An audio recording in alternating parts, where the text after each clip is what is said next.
Alright, here it is. Yeah, to believe I've done... well, this is gonna be my third Grisaia stream I've done recently. And the one before that was like 2 months ago. So, let's just say I'm definitely trying to catch up on just lost time with Grisaia here. Well, fruit anyways. Yeah, so... the whole, like, Amane backstory is still ongoing. I started it in the previous Grisaia stream. Yeah, this being the whole bus crash and whatnot. And from what I've seen, it's probably gonna take me the entirety of this stream to continue looking at the backstory, and might even take the entirety of the stream after that. From what I've heard, this is, like, by far the longest of the backstories in Fruit of Grisaia.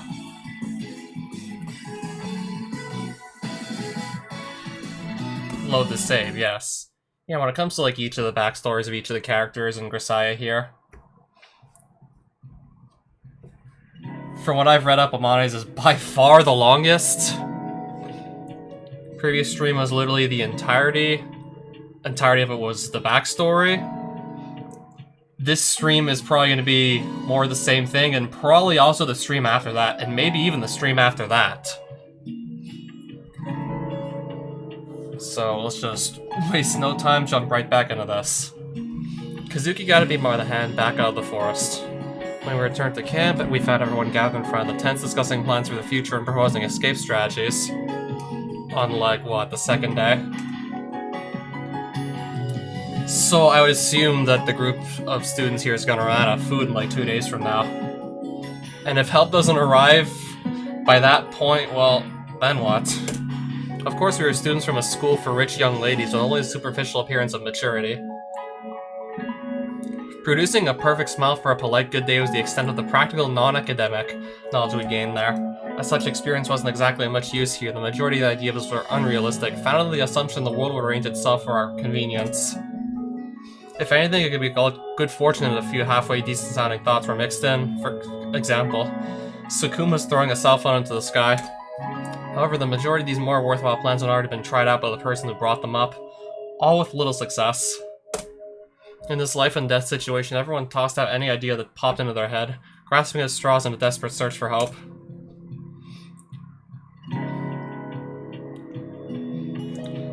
But when someone proposed we capture a bird and wrap a letter around its leg asking for help, Captain Sakashida finally lost her temper at the sheer absurdity. Look, people, are you even taking this seriously? Don't say that. We're all thinking as hard as we can. And this is the best you can do? Even a grade school would have more common sense. What, do you really intend to waste even more time fantasizing about how we might capture some wayward messenger pigeon? Why do I feel like it... well... it likely won't work, but... I don't see the fault in trying.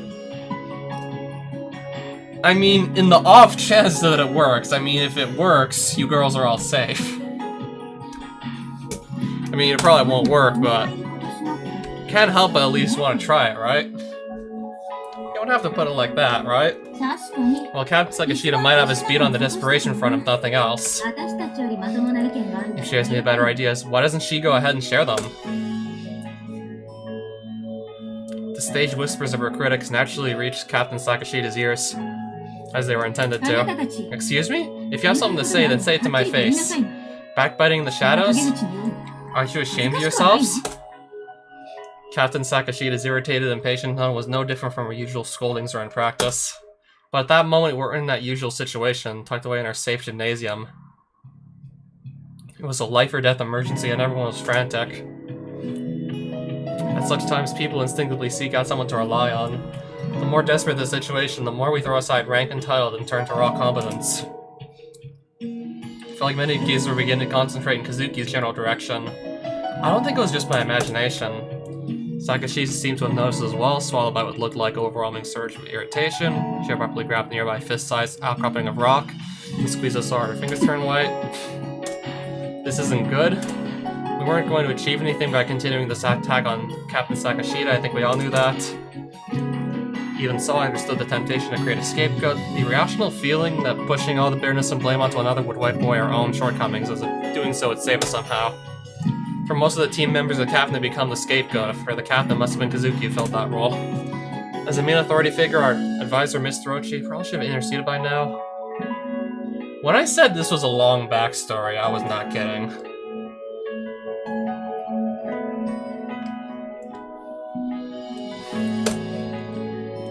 I mean, of course it didn't actually, like, spoil many of the details. I just wanted the rough idea as to how long it would be.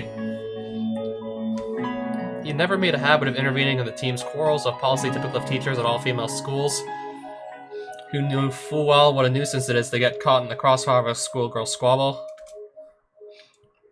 His normal approach was to smooth things over with the individuals involved after the fight died down. He was probably assuming that would be enough this time as well. What should we do? Not that I really have grounds to criticize his passivity. In the end, I glanced pleadingly at Kazuki out of the corner of my eye, hoping she would rescue us from this ugly situation. Apparently reading my mind from that small movement, Kazuki let out a short, resigned sigh and slowly opened her mouth to speak.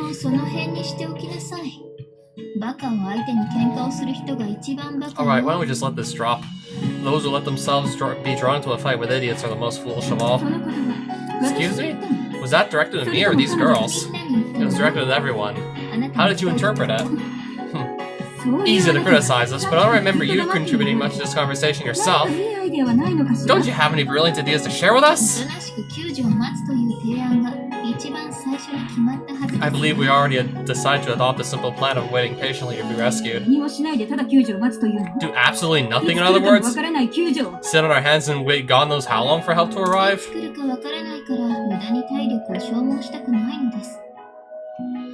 Precisely because we don't know how long it will take for our rescuers to arrive, I feel like it would be wisest to avoid expending energy pointlessly.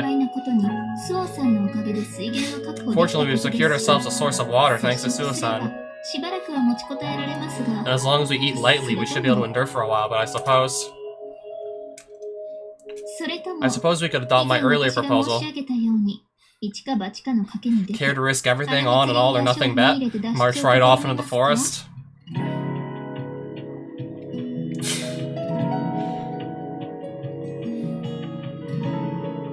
Even from a distance, the tangled mass of jungle plants exuded the indifferent menace of nature.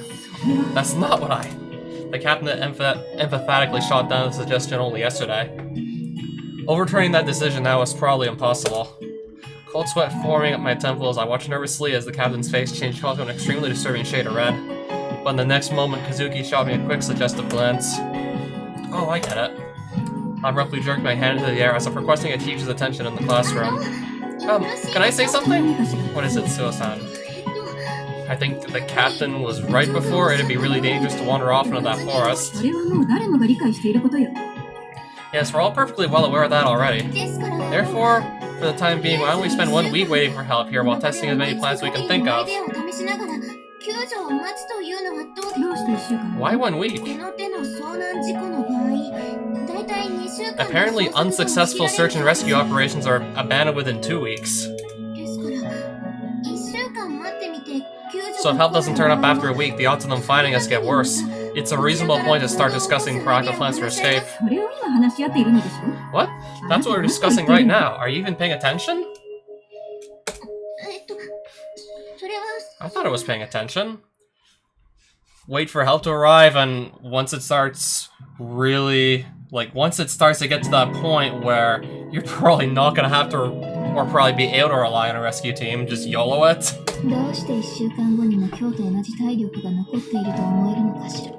Does this person really think the plans we come up with today will be of any use after a week's strain on our endurance and resources? Mystifying. What was that? Wait, I turned my head slightly to the side and shot Kazuki a brief glare. Not that she even noticed, judging from her unruffled, perfectly indifferent expression. Well, anyway, all I was trying to say is, for the week, the rescue teams are probably going to be looking for us so we can conserve our energy and transmit SOS signals, by any means we can think of.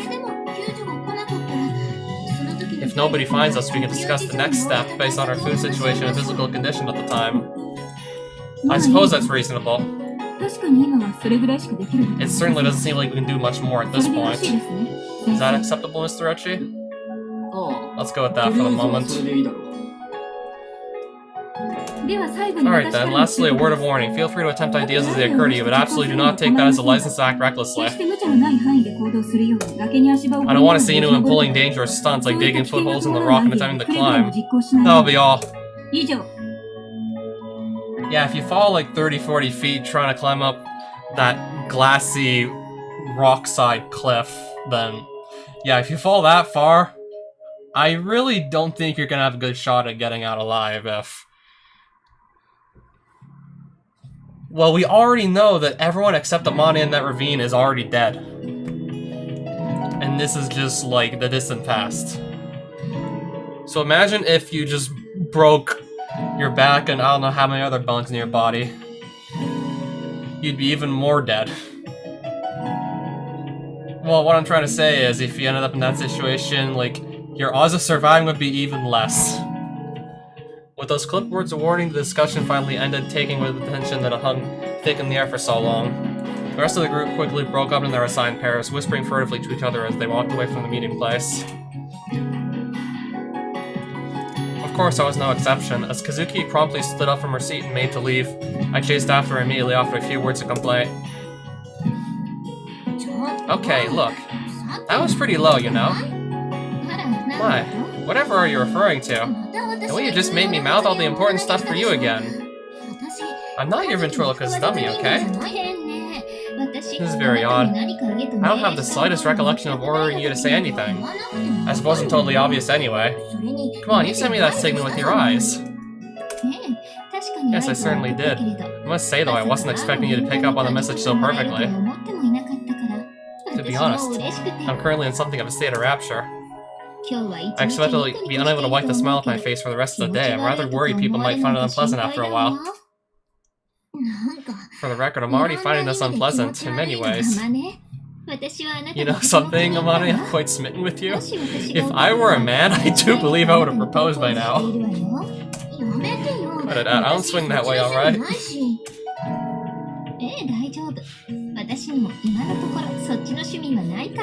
Yes, no need to worry. I don't swing that way myself at the moment. Honestly, why stop at needing to be a man anyways?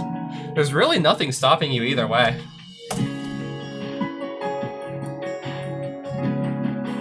If anything was probably stopping you from proposing to Amane, it's probably the fact that you're dead. Well, I can't absolutely deny the possibility. Look, can you stop reading my mind and jumping 2 steps ahead in the conversation? In any case, the matter was wrapped up very nicely thanks to you. Please accept my sincerest gratitude. Oh, that a fact? Nice to hear it. Thank you so kindly. But that said, that captain of ours is still a point of concern. There's no way around it, I simply can't stand the girl. Talk about blunt. I mean, yeah, it's kind of annoying the way she talks down to everybody, but I don't think she really means badly. While her tone tended to be harsh, her directions during practice were appropriate and reasonable, and she cared more about the members of her team than you might assume. Currently, she was in a far more taxing situation than captaining a school team could have possibly prepared her for. Taking that into consideration, you could say she was coping fairly calmly. I suppose you might be right, but she's assumed the role of leader even if the organization she's heading is a mere basketball team. It would be nice if she at least had a basic understanding of brainstorming. What? An English word. What does that mean? Google it. But you're trapped at the bottom of a ravine. Your phones can't get signals, and then fucking Kazuki just says Google it. Well, sure. If I could get a bloody signal on my phone! Huh? A catchphrase for when explaining is too much of a nuisance. Then again, I suppose it's rather unfair under our current circumstances. Yeah, I think I did a good enough job at explaining. Okay. Number 1, begin with an open mind. Number 2, withhold criticism. Number 3, focus on quantity. Number 4, combine and synthesize. That's all there is to it. In other words, patiently hear out any idea, no matter how ridiculous it may seem. Even thoughts that seem utterly without value at a glance are to be considered potentially valuable building blocks. Attempt to combine them with other suggestions to produce something meaningful. That's brainstorming. Oh, nice. Sounds kind of geniusy. Save the mockery for later, please. This is genuinely important. Yeah, sorry. Go on. In the discussion just now, the captain merely shot down the ideas of others without offering a single constructive thought of her own, yes?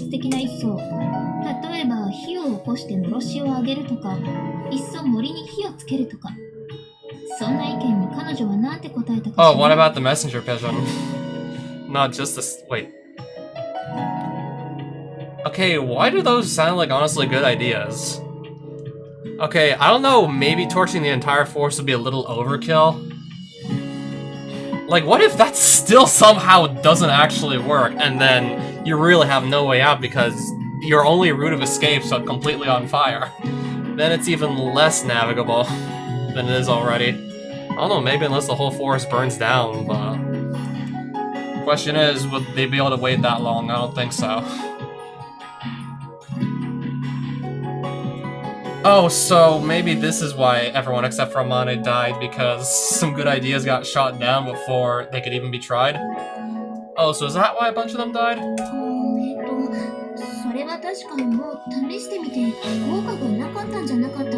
I think she said they tested those already without any success?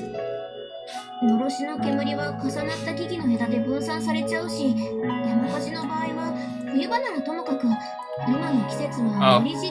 The smoke of a campfire gets dispersed by all those overlapping tree branches hanging over us. And starting a forest fire might have been possible in winter, but right now the jungle is so moist and humid it just won't catch. Something like that? What other ideas were there? What was next? Throwing a cell phone, trying to send a message on top of the cliff, I think? Yes, Sukuma-senpai tried that many times and failed as well. Anything else? Making conspicuous kite using the sheet from a tent? Capture a bird and tie a ladder to its foot? What's this? Did you think of something? What about tying a cell phone to a kite and just floating up into the sky? Worth a try, I think. Seems almost obvious. Why didn't we think of that in the discussion just now? Because the discussion amounted to little more in belittling each planet's succession. Such an approach is completely meaningless. True, many of the proposals are rather ridiculous, but if we accepted them all, then use them as the raw materials for creating new ideas. That is, if we had approached the discussion as a brainstorming session, I expect we wouldn't have wasted our time so thoroughly. Why didn't you say this during the meeting, then? Well, I don't want a certain someone to get angry at me for running my mouth again. Also, lecturing people is a singularly ineffective way to introduce them to a new way of thinking. Far better if they can discover it themselves. By coming up with an idea, for example, like tying a cell phone to a kite. So when are they going to try that already? Yes, indeed. Experiencing such a flash of insight is quite stimulating to the mind. I thought so. You knew the answer from the start, didn't you? You just pushed the conversation along so I figured it out. That's a regrettable way to look at it. Do you snap at your teachers when they walk you through a new formula from the ground up? If you hadn't noticed, we're not in school at the moment. Think of it this way. If there's someone nearby who gives you the answer to every problem straight up, you'll lose the capacity to think for yourself. These roundabout little games you play drive me nuts sometimes, you know that? Duly noted. Felt like I was beginning to understand when my conversations with Kazuki sometimes felt slightly off. The discussions I had with this girl reminded me strongly of a classroom dialogue between a teacher and a student. She never revealed the answers immediately, instead dropping vague, indirect hints. She clearly regarded those with no desire to learn as unworthy of her wisdom. In other words, very much like a veteran professor, an aging department head with a knowing smile. If Kazuki decided to consider the matter seriously, might she be able to find a way out of this whole mess in the blink of an eye? The more I thought about it, the more these little lessons of Kazuki seemed like an indirect way of rubbing my nose in my inferiority. The implied message was, "You're incompetent." Frankly, it kind of pissed me off. And since I really was incompetent, I couldn't come up with any biting comebacks, which pissed me off even worse. I had an itching desire to show her up somehow, but what could I possibly hope to defeat her at? If nothing else, I'm probably a better cook. Yeah, there was a pretty good chance I could teach her a lesson or two in that arena. I latched onto that trifling point of superiority, imagining Kazuki fumbling around helplessly in the kitchen under my wry supervision. Geez, you're all thumbs, Kazuki, and all that. Before I knew it, there was a smile on my face. All of a sudden, this aggravating young woman looked like a cute little girl. I was slightly exasperated at my own simple-mindedness. I quickly put those culinary skills in question to use whipping up our meager breakfast. As Kazuki and I were chugging it down, I ended up telling her about that little daydream. その単純さこそが人が自殺をしないためのシステムよ。 That simple-mindedness you mentioned is a psychological defense mechanism. It helps us from committing suicide. She responded with these pretty much incomprehensible sentences, that and a gentle smile. What the heck is with this girl, anyway? Well, whatever. I'd finished my breakfast. It hadn't exactly filled my stomach and inspired a burst of energy for the day to come, but I nonetheless decided to take a little positive action by proposing the kite cell phone idea to the captain. What, you too? Huh? What do you mean? You're not the first person to bring that idea to me. About 10 minutes ago, the Kaneda and Komori pair came over and told me they want to give it a try. Yeah, I guess anybody could come up with that one. There's no reason to have both of you running the same experiment. Come back if you get any other ideas. Right. Yeah, sure. I've been feeling a little proud of myself for coming up with a pretty decent idea. For some reason, it felt as though that achievement had been pulled out from under me. I trudged back to the tent, my shoulders drooping, and told Kazuki about the outcome. There was another pair that had hit on the exact same idea. Of course, Kaneda and Komori had participated in the same discussion and had the same information to work from. It wasn't that strange a coincidence.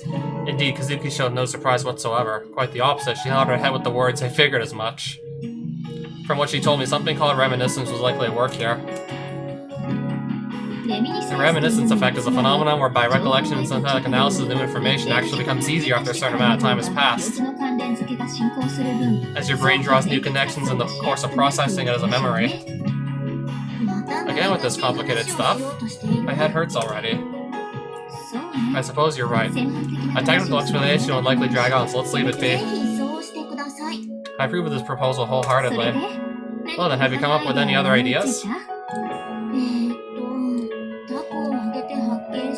Okay. Flying a brightly colored kite in the hope someone will discover it is basically an attempt at catching someone's attention visually. In other words, you could call it an optical form of communication, right? Yes, that you could. And using a cell phone is pretty similar, except you're trying to communicate through the medium of radio waves or whatever. So that's what you're getting at? Do you maybe already know where I'm going with this? The possibility of communicating through sound? Oh man, you knew all along. Not at all. In other words, you want to attempt sending auditory signals by means of some high-decibel device? Honking the horn of the bus, perhaps? Oh, yeah. Right. Something like that. Please don't tell me you weren't thinking we can all get together and scream really loud or anything, were you?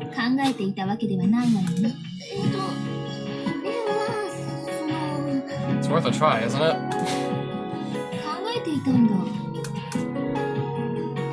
Yes, I was. I'm just a stupid airhead after all. Leaving aside the details, the general idea wasn't half bad. How about bringing this to the captain before someone beats you to the punch again? I guess I will, but I'm sure it'll eventually occur to everyone anyway. It's not particularly clever or anything. Didn't I just explain this to you? The accumulation of such small ideas that would give rise to clever plans. Yeah, I do get that. But wandering over to her every time something pops into my head feels kind of stupid. In that case, how about preparing one more idea first? For example, let's see. It may not be the most practical idea, but as a starting point, how about considering the possibility of digital communication? For example, one might head out to the forest, gather lots of long tree branches, and connect them vertically. In theory, you can make a stick with a length of hundreds of meters, yes? Holding one end of that stick, we could turn it to the right to indicate a 0, and to the left to indicate a 1. Theoretically, it would be possible to send an SOS in the form of a binary digital signal. Coming from you, that's a surprisingly goofy idea, Kazuki. You think so? Admittedly, mass is a concern, but if we were in the vacuum of outer space where weight is no practical limitation, it could be a rather effective means of instantaneous, ultra-long-range communication, don't you think? Don't I think what? Outer space? What the heck? They do say the difference between a madman and a genius is paper thin. I think I'm starting to agree. Look, you don't have to present it as a practical suggestion. I was merely proposing you the offer, the general idea as a starting point for further thought. Well, I guess I'll try mentioning the rough idea, but I really hope she doesn't just end up thinking I'm a total idiot. After that, I offered the captain my second idea and received a fairly positive evaluation of worth looking into. I did give a half-hearted mention of the possibility of digital communication as well, but as anticipated, the captain's reaction was unenthusiastic. I was left with a vague permission for experiments within the range of common sense. Well, the proposed experiment just involved gathering large sticks and trying to bind them together, so at least failure wouldn't be a complete waste of effort. We'd have firewood if nothing else. That said, the first priority was looking into the more realistic possibility of communication through sound. In other words, examining the ruins of the bus and seeing if the horn was still functional. As a matter of fact, I had a bit of knowledge about motor vehicles. I'd liked cars ever since I was a young child. Back in the day, I loved tagging along with my dad to the market every morning on our mini-truck. I guess my somewhat tomboyish fascination with cars is me and my dad. He used to let me sit on his lap and drive around and around the place for the fun of it. Of course, I got a little old for that, but I never lost my curiosity about automobiles. I've picked up a bit of knowledge about how they function. Crawling through the broken rear window, I made my way into the overturned bus once again. Inside, the smell of leaking fuel had grown noticeably thicker in the air. After slowly and carefully making my way the length of the bus, I reached the driver's seat to find the key still seated in the ignition.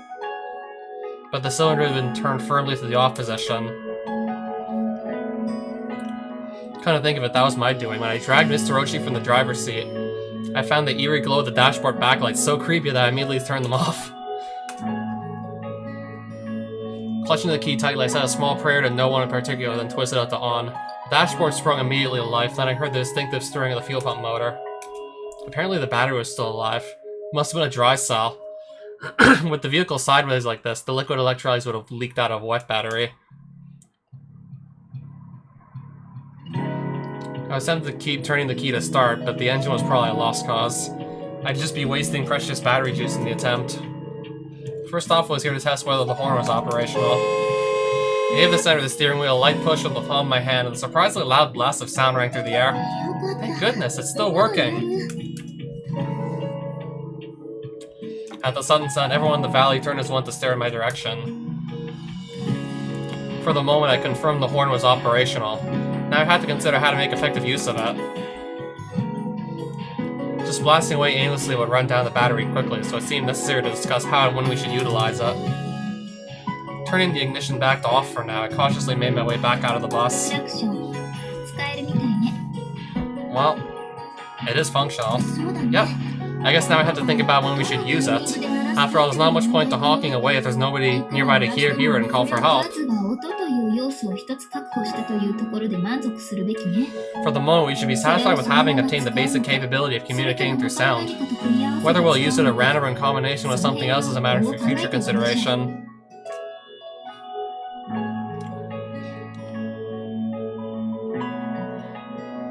I turned around and looked up in the direction of the road. And I guess it was perhaps 200 meters distant from the bottom of the ravine we were trapped in. The sound of our horn would probably carry that far. But how are we supposed to know if anyone was up there at any given moment?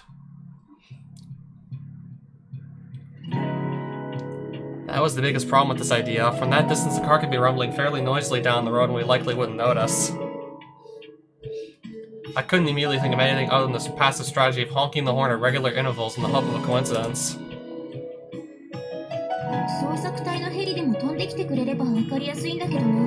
It'd be easier to make use of it if a rescue helicopter would fly overhead or something. But then again, the sound produced by a helicopter in flight is so loud our horn might well be drowned out entirely. Oh. Ah, if the sound's no good, what about light? What about detaching a headlight from the bus and shining into the sky? An excellent idea, but... Turning back and following Kazuki's gaze, I discovered why she trailed off mid-sentence. After tumbling down a slope 200 meters in length, finally plunging into a pit-like valley. The bus resembled a gigantic piece of gum chewed up and spat out by a dinosaur. The roof was caved in, the windows were all broken, the headlights and turn signals were no exception to general rule. Everyone was smashed beyond repair. Looks like a no-go. Still a possibility one of the taillights survived. Even an interior light might come in handy for something. Let's take a closer look.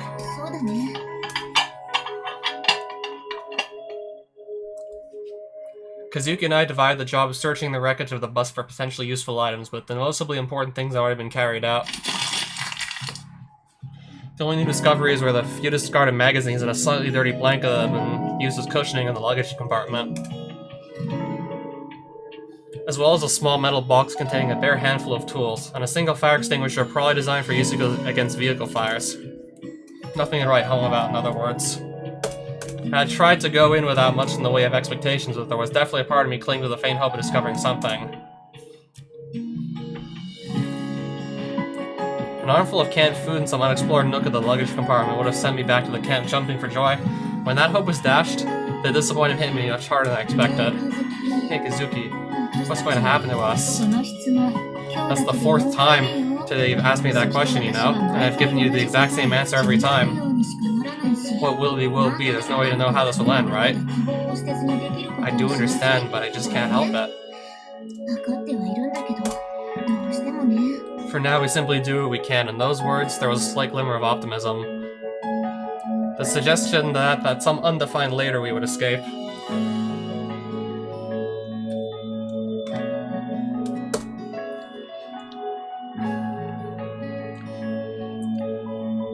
And that vague hope was too slippery to cling on to. I couldn't see anything but overwhelming, unpredictable reality. The anxiety and uncertainty was almost too much to bear. It felt as though someone had suddenly dropped an enormous whale in front of me and told me to fillet it with a single fruit knife. Holding back tears, I was thrusting my tiny blade into some thick, unyielding blubber, tormented by a sense of futility. Doubtful I was accomplishing anything at all. Just waiting for someone to tell me it's impossible, just give up. In such a situation, I couldn't help but sink into pessimism and passivity. Is help coming? When will they arrive? What if they never find us? Can we possibly escape on our own? Can we possibly survive this? I knew full well that anguishing over such unanswerable questions accomplished nothing before I realized that they were oozing out from the dark corners of my mind. Is this another one of those involuntary psychological defense mechanisms designed to push us through life? When I asked Kazuki, she shook her head and told me flat out, no, that's probably just your personality. During the time we spent in the bus, Kaneda and Komori apparently completed their kite. Everyone left their personal projects behind for a while and gathered to watch the launch. The string they used was a slender fishing line taken from the tackle box. Its tensile strength was a point of concern, so it was decided to run an initial test flight without the cell phone attached. The length of the line was about 100 meters, leaving aside the cell phone part of the plan. If we could get up that high, someone might notice it from the road. But as it turned out, well, reality isn't quite convenient. It was, after all, a kite made by a bunch of amateurs from rough visual memory. There wasn't any realistic chance it would soar beautifully into the sky. After many failed launches, the makeshift kite ended up crashing to the ground and falling to pieces. To be perfectly honest, everyone gathered there more or less expected it from the very start, even the girls who constructed it. The failure didn't inspire any wailing or gnashing of teeth. Even though it floated up perfectly, there was still the lid of trees hanging thickly over this valley. Weaving even a well-constructed kite up through the gaps in the canopy without tangling it hopelessly in the branches would have clearly been very difficult. Even so, Kaneda and Komori said they'd give it another shot and immediately began repairing their broken kite. But apparently the general feeling was that nothing more would come from this. Everyone left them alone with their mangled construction and headed back to their own stations. In the end, Kaneda and Komori never did succeed in getting the kite into the sky, and later that day, Mr. Ochi told me that it probably wouldn't have achieved much anyway. We were geographically quite close to the town Mr. Ochi had been born and raised in. From what he said, the cell phone reception in the whole area was notoriously awful. What's more, take a look at a map and there's a nicely paved national highway running straight through this region. But we'd fallen while driving down an old back road.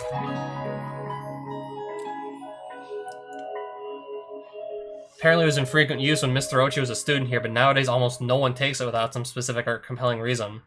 He'd chosen it as a detour, concerned about traffic on the highway heading home.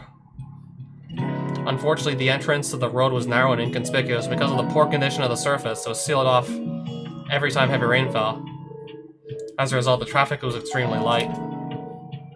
In the first place, we wouldn't have plunged off the road if there had been a proper guardrail on that tight curve. Even if we got a cell phone well above the cliff, there's a good chance it wouldn't pick up a signal. I thought we should probably pass on this information to Kaneda and Komori, who were even then absorbed in repairing their almost certainly useless kite. When I suggested as much, however, Kazuki frowned and told me to let it be. Rather than wasting effort on a losing bet, wouldn't it be more effective than trying out something else? In response to that question, Kazuki smirked slightly, cocked her head slightly to the side, and asked me if I was willing to hear out a bit of complicated stuff. That likely mocking body language of hers was getting on my nerves, but I agreed to listen. After sourcing my request for the clear and concise version, of course. This is only the second day we've spent here, you know? Yeah, this is why I'm saying we might be down in this valley for several live streams. At that moment, we're still in the diffusion period. In other words, everyone is currently piling up a wide range of failures and learning moderation from them. There's no need to intervene directly, in fact, it would be a backfire. They'll learn on their own to stop wasting energy in their time. To summarize, we are newborn infants relative to this environment. We need to be allowed to wail, wriggle around aimlessly, and pop things into our mouths. Otherwise, our maturation process would be crippled, apparently. I sort of understood what Kazuki was getting at, but when I thought about how those two would feel when they discovered their hard work had been in vain, I couldn't help wanting to let them know. Turning my back to Kazuki, I walked over to Kaneda-senpai. She was perched on a moderately sized rock, her brow furrowed with the earnest concentration as she tried to untangle a complex clump of fishing line. Huh? Yeah, we knew that already. Kaneda received my hesitant advice with unexpected composure. We heard something like that from Sakuma-senpai a little while ago, actually. Really? I turned around to face the person in question, still tirelessly flinging her battered cell phone high into the air a few meters away. Could you explain, please? Thing is, we were out of range even when we were up on the road.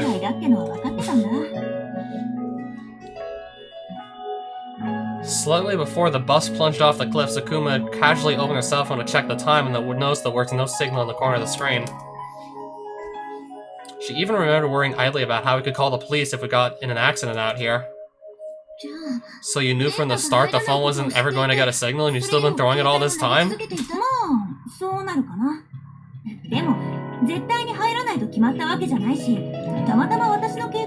Yep, I guess that's the shape of it. Hey, it's not like there's no chance whatsoever. Might have just been my phone or my carrier. Somebody else might have better luck, right?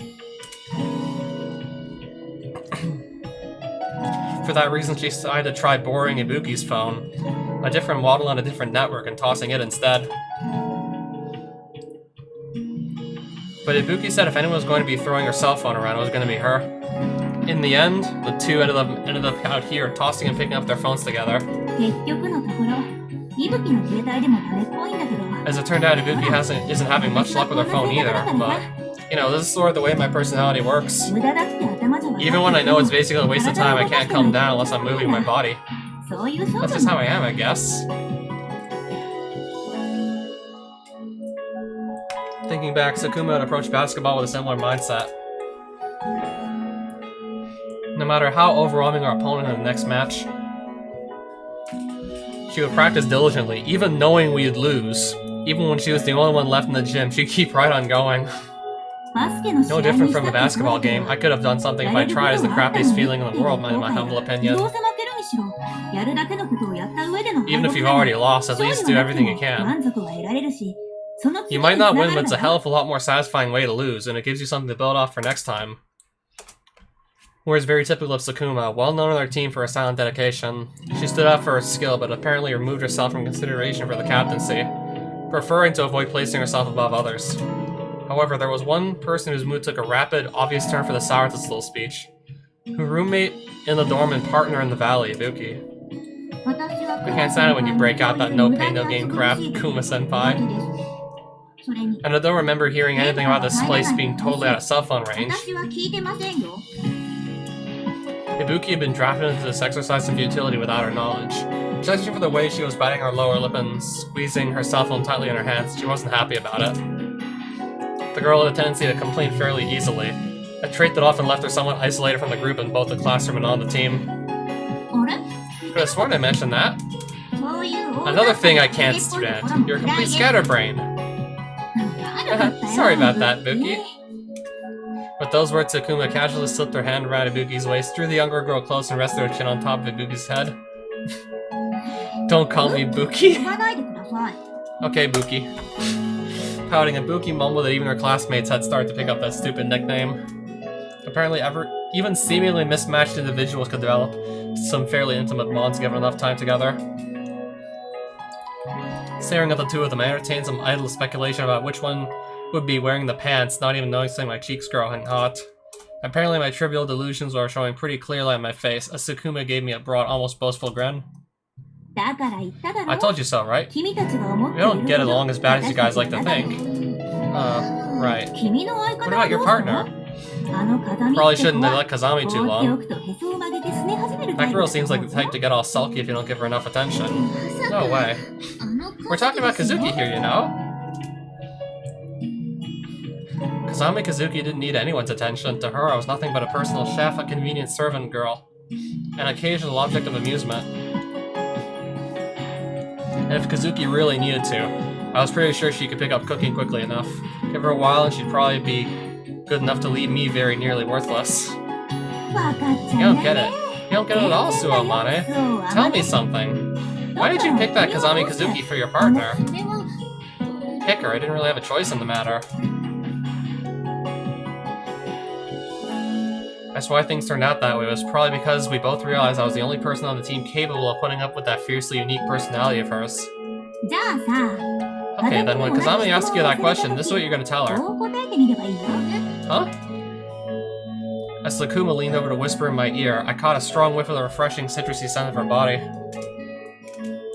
The way her breath tickled my ear she spoke didn't help either. I froze stiff as a statue, unable to really focus on processing the meaning of her words. That'll do it, guaranteed. I'm pretty sure you'll find out exactly what Kazami thinks of you. But those right there are words of power. Little advice, don't overuse them or you'll dilute them. Alright then, if you say so. I didn't really get it, to be honest. It felt like the most likely outcome would be Kazuki laughing in my face. Then again, probably couldn't really hurt to give it a shot sometime if I happen to remember. Better head back before the princess gets cranky. Decided to head back, search for Kazuki. However, her shoes weren't in front of her tent. Took a look inside anywhere, there was no sign of her. What's this? Where'd she get to now?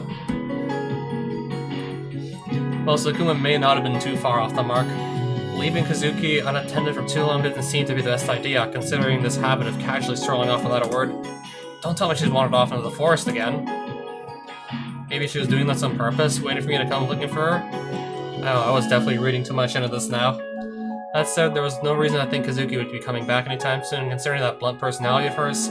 The longer I left her to her own devices, the more likely she'd end up quarreling and causing us trouble. After heaving a little sigh and mumbling a few complaints of my nuisance of a partner, I ended up trotting off in search of her like the hopeless soft touch I was. As it turned out, though, my search wasn't a particularly arduous one. Kazuki's whereabouts came to light within 2 minutes. I discovered her shoes lying neatly side by side in front of the largest structure in our camp, the conspicuous 6-person tent. Kazuki, are you in there? When dealing with a tent, knocking isn't exactly an option, so I hesitantly called out to her through the door. Yes, I am. Do come in. Why are they in this tent, though? As instructed, I removed my shoes and crawled into the tent. The interior was dimly lit, muggy, and filled with the overpowering stench of disinfectant and sweat. I let out a small, reflexive groan of dismay. Did you tell Kaneda-san and the others about the reception? Oh, yeah. Even as Kazuki spoke, she was applying disinfectant to Sakurai's wounded stomach. Maybe the gloomy lighting had something to do with it, but the gash across Sakurai's abdomen and the rough fishing line stitches holding it shut seemed all the more gruesome today, to the point I could barely stand to look at it. If you're free at the moment, would you please replace the towel on Hiruka-san's forehead? Yeah, of course. I turned to the other side of the tent as requested. Hiruka-san was lying nearby with a damp towel on her forehead, repeating long, deep breaths. Her eyes were squeezed tightly shut. It was obvious at a glance she was still suffering from the fever brought on by breaking both her legs. The howls and moans which had continued throughout the night had gone quiet that morning, so I'd assumed her condition improved. But it was clear to me now that she'd simply lost the physical strength to scream. Hiruka-san, are you alright? Anyone with a set of functional eyes could tell in a second that she wasn't remotely alright, but I couldn't find anything else to say. When I took the towel from her forehead, it was burning with such heat that it could have been resting on a high iron plate. She was drawing regular, repeated breath, but there was no response whatsoever to my question. Although she seemed to be awake, she didn't seem fully conscious of her surroundings. Soaking the hot towel in a plastic bag filled with cold water, I gave it a very light squeeze and replaced it on Haruka-san's forehead. Thank you, Kazami-san. That's not me. Amane is currently looking after you. Thank you, Suo-san. Good, try to keep yourself alert. Focus on keeping a regular rhythm to your breaths. Yeah, sorry. That's quite alright. Kazuki kept up her conversation with Haruka-san without even turning around. In that moment, watching the silhouette of her back in that dim tent was strangely reassuring to me. There was something strong, almost dignified about her just then, as though she were some famous physician, utterly confident in her role. Having completed her disinfection of Sakurai's wound, Kazuki began to quickly wind the bandages back into place, speaking in an ice-cold voice as she worked. Sakurai-san,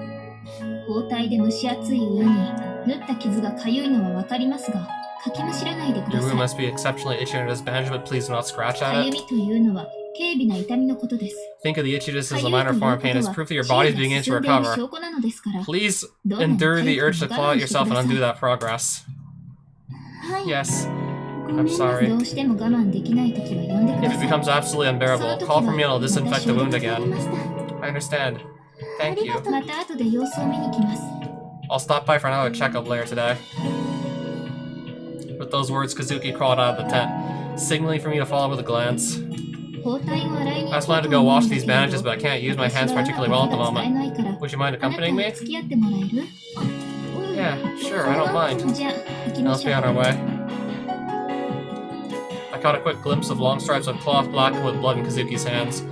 Presumably Sakurai-san's old bandages, but in the next moment she turned her back on me and abruptly began to walk off. What was this? She seemed to be in something of a bad mood. Unfortunately, it was a little difficult to tell for sure in Kazuki's case because she was a bit more than a bit brusque at the best of times. Huh? Wasn't the question on your mind? Ah, yeah. How are Haruka-san and Sakurai-san holding up? I'd prefer if they didn't overhear us. Let's discuss it on the way. I explained the sudden exit.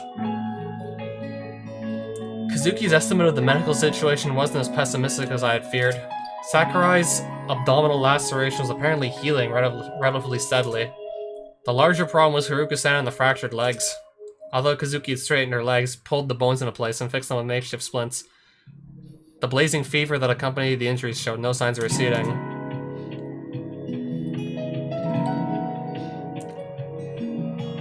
Haruka-san wasn't exactly what you'd call robust or sturdy to begin with. At present, she weakened to the point that her body was incapable of accepting the nourishment it needed to heal. They tried to feed her a light soup, even crushing the small chunks of potato with a spoon to make them easier to swallow, but after swallowing a mere 3 mouthfuls, she insisted she was completely full. And continuing to feed her regardless only resulted in her vomiting back the entire meal. Even so, I think she'll slowly improve with the rest, but it's going to be difficult. It's going to take a long time? それもあるけれど、薬が絶 You're 対 not wrong about に that, 足りな but いわ。 we have a very serious shortage of medicine. Our only source of medical supplies was a single first aid kit we kept on hand to treat scrapes during practice.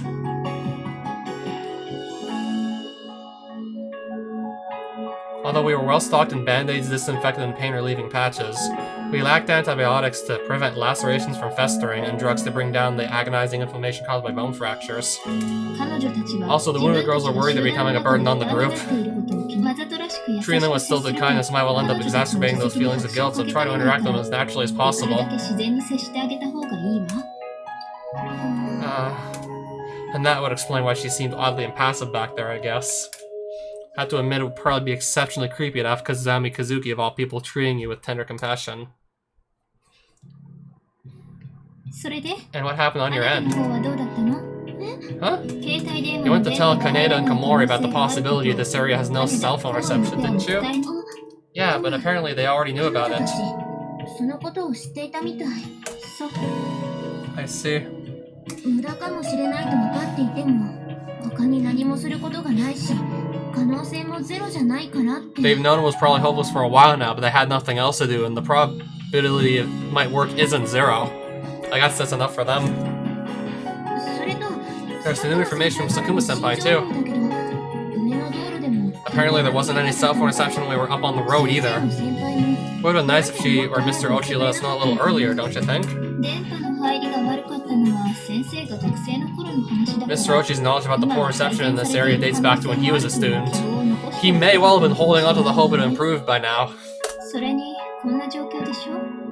先生としてもなるべくネガティブな Wait, so it's been at least a couple decades and it still hasn't improved the reception. I can see why he was holding on to that hope.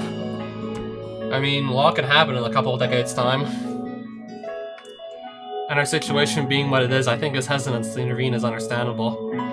I doubt he was particularly eager to become the voice of negativity. I can sympathize with that, but still, knowing this stuff from the start would have been a big help. それに変にペアなんか組まずにみんなで一丸になって情報を出し合ったり仕事を分 Is 散 it just した me 方 or が these weird 効 little 率がいいと two-person 思う groups け kind ど of inefficient? If we got everyone together, combined our information, then divided the work between us, I feel like we might get more done.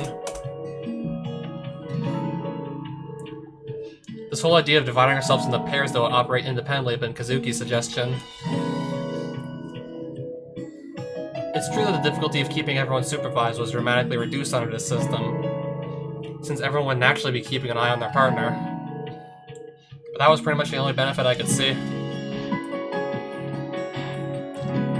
Everyone cooperating seemed more likely to produce good ideas, and it felt like operating one large group would reduce the weight any individual would carry on their shoulders.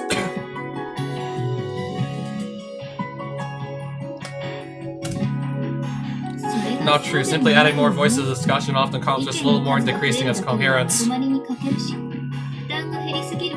if the burden on the individual grows too light, that's its own problem. How can a light burden be a bad thing? Are you familiar with the Workaround Principle? I was gonna guess, are you familiar with the Bystander Effect? It's gonna be a long explanation.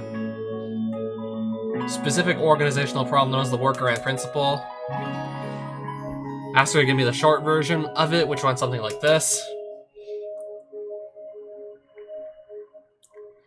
Within any relatively organized group, the appearance of individuals who toil diligently at their job tends to be counteracted by others beginning to neglect their work. For example, an ant society. Inside a colony, an organization operating under the leadership of a queen ant. But there are apparently not only the familiar worker ants, but also a sizable population of slacker ants that spend most of their time wandering around aimlessly. If you take all the hard-working ants who take their duties seriously and place them in a brand new colony, a fairly consistent percentage will lose their previous enthusiasm and transform into slackers. And back in the old nest where all the hard workers have suddenly vanished, a good chunk of the slacker ants will soon begin throwing themselves vigorously into their work. It's apparently a well-observed phenomenon. This principle isn't limited to ants alone, it applies to human societies as well. This natural tendency to lean heavily on the overachievers make sufficiently managing an organization in the long term much more difficult than one might imagine. By dividing us into pairs, the colony was decentralized. Everyone was essentially forced to help their partner, making it hard to coast along as a slacker. On top of which, it would be possible to encourage competition between small groups, producing a meteoric rise in net productivity per capita or something. I did more or less understand what she was trying to say, but to be perfectly honest, I shouldn't shake the feeling she was just definitely pulling the wool over my eyes.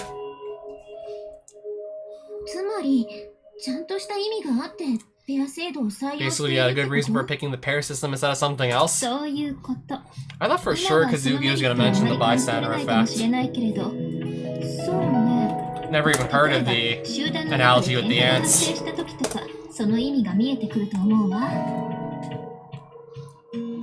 Yeah, I remember hearing something in, like, senior high school about the Bystander Effect.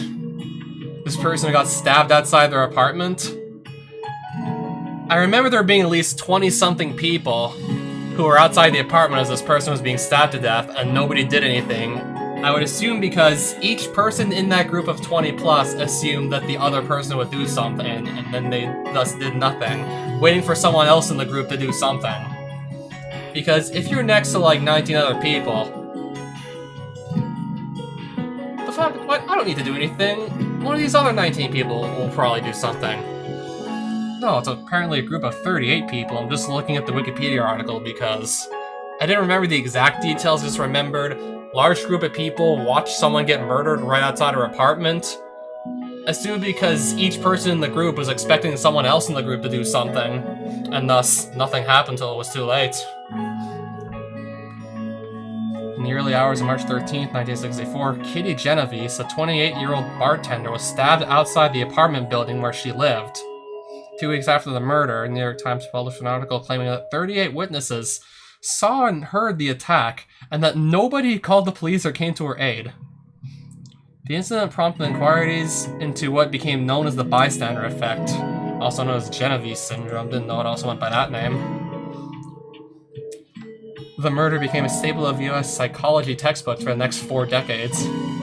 However, researchers have since uncovered major inaccuracies in the New York Times article. Police interviews revealed that some witnesses attempted to call the police.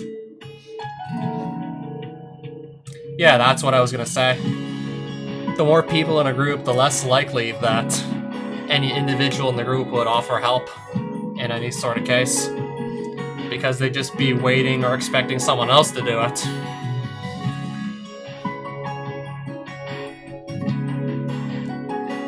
Yeah, so it was 38 people. I thought it was just 20-something. I mean, either way, I could just see it. See it happening, and yeah, it wouldn't look pretty.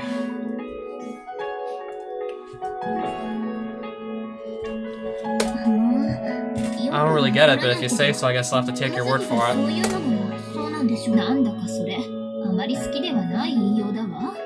I can't say I like the way you put that. You don't have to take my word for anything. I believe I already told you to be forthcoming with your objections. Oh, sorry. I don't really have any objections or anything. I just meant, you know, you're always right, so I'll trust you on this one. Yeah, I definitely remember it was like during one English class in high school, I heard about the whole Kitty Genovese murder. The 20 plus people who just watched her die. Each of them assuming the other person in the group would do something, and then nothing happened until it was too late. And had we been looking at a much smaller group, she wouldn't have died at 28, most likely. Look, you can disagree with me if you want. You're not my slave, you're my friend. Or was that a misconception on my part? That would be an exceptionally bitter pill to swallow, I must admit. Don't get mad, I wasn't really trying to be sarcastic or anything. If you're dissatisfied with our current arrangement, you can feel free to find someone to switch pairs with. Hey, now you're starting to hurt my feelings! I guess all you really want is someone to do your chores. No reason it has to be me, huh? I said no such thing. That's sure what it sounded like. Maybe you're the one who's dissatisfied being with. All of a sudden, the word Sakuma whispered into my ear popped vividly in my mind.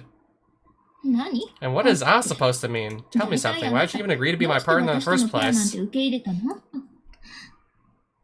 Because I like you better than anyone else, Kazuki. Come again? Sure, I like you a lot, Kazuki, more than anyone else on the team. That's why I paired up with you. I see. What about you, Kazuki? Do you like me? Gotta start washing these bandages already. Kazuki? What? Was this really happening? Kazami Kazuki, fluster with embarrassment? Amazing, Sakuma-senpai, it really worked! I'll give you a testimonial for your infomercial. Hey Kazuki, you do like me, right? A whole lot? Shut up, will you? I'm busy at the moment. If you have the time to talk about this nonsense, how about you help out? Lucky you dodged the question. Did I hit the bullseye? Bullseye yourself. Why do you have to hound me about this? You know the answer perfectly well already, don't you? Kazuki! Kazuki! Oh, that's cute. She was so ridiculously adorable that I just couldn't help myself. Sneaking up behind Kazuki, I gently rested my hands on her shoulders. Then leaned forward and nuzzled my nose against the back of her head.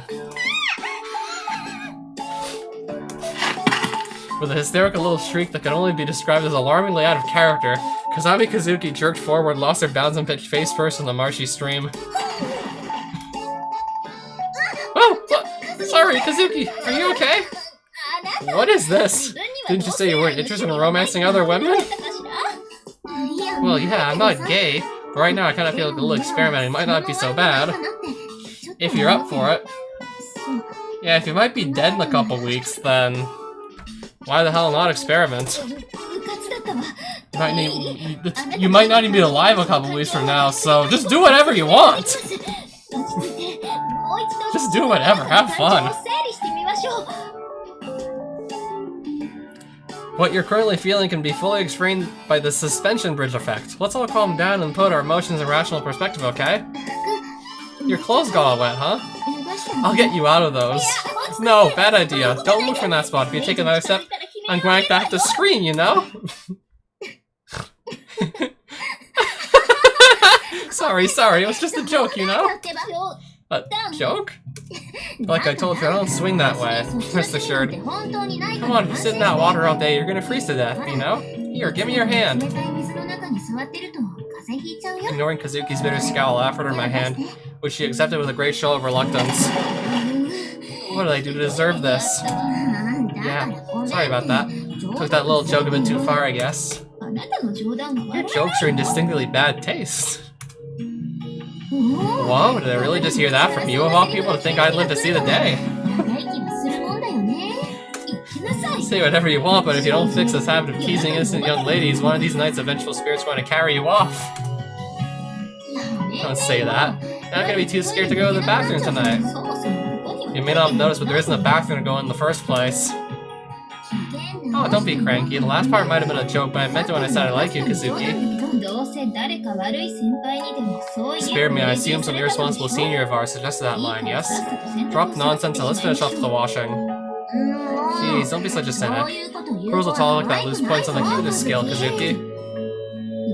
From the day I was born, not even my mother has ever referred to me as cute. Hey, Kazuki, what about your uniform? Aren't you going to take it off? That's quite alright. It's summer, so it'll be dry soon enough. Don't worry, no matter how small your tits are, I won't laugh. How can you say things like that with such perfect composure? Is it just me, or has your character changed a good bit since yesterday?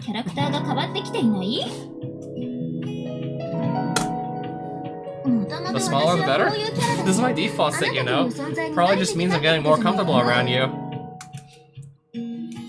Go ahead, play with me like a toy while you still can. You'll get what's coming to you sooner or later.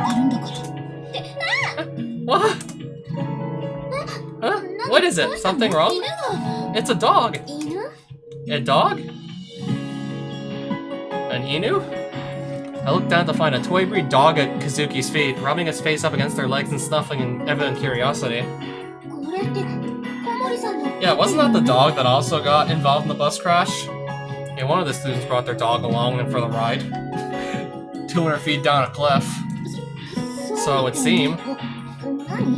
You're not good with dogs, Kazuki? I wouldn't say that. She sprung out of the bushes so suddenly I was rather startled. But where's its owner? I don't see any sign of Komori-san. Wonder if this guy just wandered out here alone. Most likely, it seems to be slightly dehydrated. Perhaps was following the scent of water out here.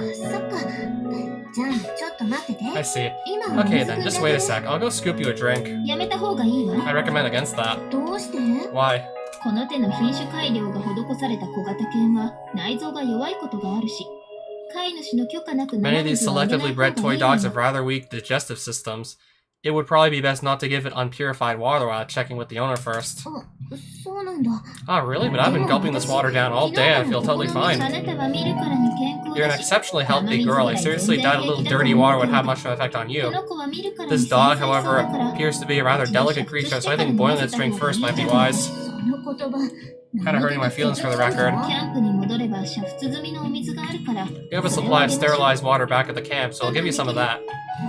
Think you can be patient? Well, that almost certainly didn't have the first clue what Kazuki's words meant. The little dog responded with a high-pitched bark and began wagging its tail happily. I see. Good boy.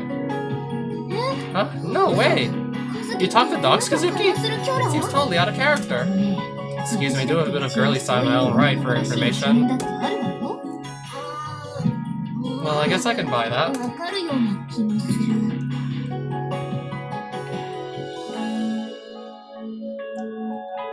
Kazuki did seem likely to turn into one of those hard-working career women. The hard-ass middle manager in a pantsuit who ends up blazing right past marriageable age without sparing the time for men. And this was exactly the sort of dog she'd been keeping in her apartment to help distract from the loneliness of her existence.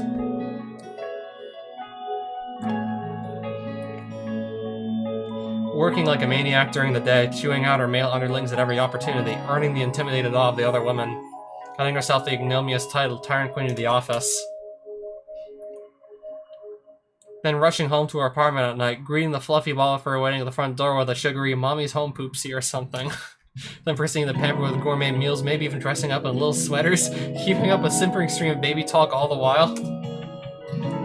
I just imagine your future in the real world for a second, I'm about ready to cry. Come here. Come here. Come here, poopsie. I see, I must admit I'm rather curious to hear the details of this delusion, but for the sake of my mental health, it seems wiser to abstain. In any case, we finished watching the bandages, so shall we return? We gotta bring this fellow back to his owner after all. It's gonna be hard with only good one arm, right? I'll take the doggy for you. Huh? He doesn't seem to like the idea. It's okay, doggy. Come here, what's wrong, little guy? Goodness, do dogs tend to dislike you, Amane? Not really. This is kind of weird. I mean, why is he so attached to you, Kazuki? Did you make friends with him before? No, I didn't know Komori-san had brought a pet dog with her, but this is the first time I've seen it. I don't even know his name. Komori's love for dogs was well known among the team members, and I'd heard about her puppy, but this was my first time seeing it as well. Komori had been so anxious and lonely at the prospect of being separated from her dog during the sleepaway training camp, she ended up smuggling it in with her. At the planning meeting before the trip, she timidly tried asking the captain for official permission to take her pet along as a companion, but naturally the answer was no. Yeah, basically. School trips are not your personal vacation. But Komori simply couldn't bring herself to leave the puppy behind. In the end, she decided to hide the animal in her sports bag. Then apologized once we arrived at the campground and the deal was done. What breed of dog is this anyway, a Maltese? It's a Shih Tzu, isn't it? Toy dogs look like Maltese to you? Come on, Maltese and Chihuahuas are the only miniature breeds I can even think of off the top of my head. I guess toy poodles too. I quite literally don't think I could care less. Hurry up and take the dog, will you? He's surprisingly heavy. I'm trying, but... When I reached out toward it, a tiny dog bared its fangs and gave a sharp bark of warning. It kinda seems like he hates my guts. I just don't get it. Did you wrong the animal somehow? Snatched away some of his food, perhaps? Kazuki, I'd love to know where you're coming from here. What exactly makes you think I'm a greedy pig with a fondness for dog chow?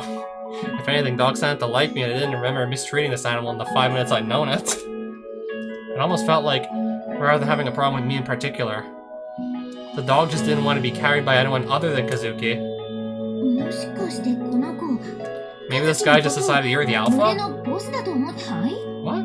As in the way pet dogs designate one member of their household as the leader of the pack? That's right. I'm just guessing here, but maybe this guy instinctively sniffed out the closest thing to an alpha dog we've got? Why would that be me? There are plenty of bossier individuals in our group, aren't there? You really think so, don't you? That's kind of amazing in a way. What is? That dog seemed to have recognized Kazuki as the alpha of the pack. Not the captain, not our teacher. Titles don't mean much to an animal, but they're sensitive to confidence, pride, and bossiness. And to be honest, I don't think there are many people who could compete with Kazuki on any of those fronts. Anyway, I suppose that means I'll be carrying him back after all. Honestly, is his owner even paying attention?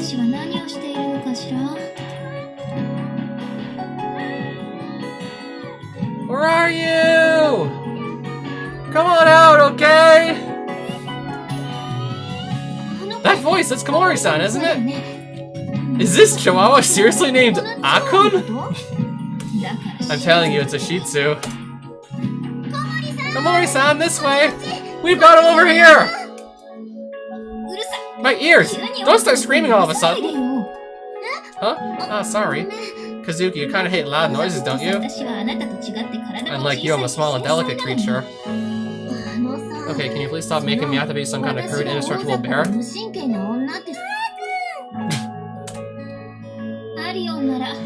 If you mean Allion, we got him right here. The instant Kazuki lowered the dog to the ground, it trotted over to Komori-san and jumped to her waiting arms. Ah, thank goodness! He just vanished all of a sudden, you know?